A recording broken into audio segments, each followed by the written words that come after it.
Leo tumetembelewa na mwimbaji wa kwaya. Niko naye hapa hivi na ana mawili matatu ya kuzungumza kuhusiana na wimbo wake ambao anataka kuachia mwaka huu. Karibu sana, ujitambulishe kwa majina yako. Asante, majina yangu ninaitwa Esther Bernard Palanjo.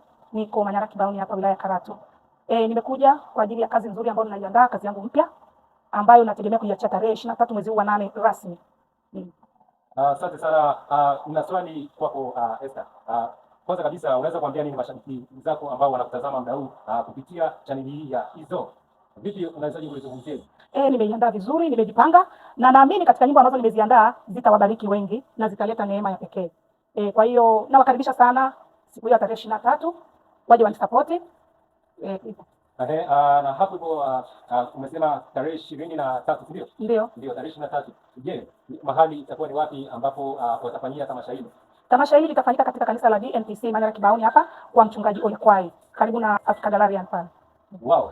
Nafikiri jamani wote mnalisikia tangazo hilo liko vizuri kabisa. Je, Esther una akaunti za mitandao?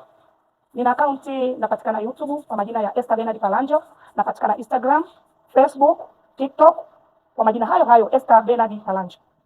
Asante sana Esther, na ulikuwa hapa na MC Lukuzi. Moja kwa moja tunamaliza hivyo.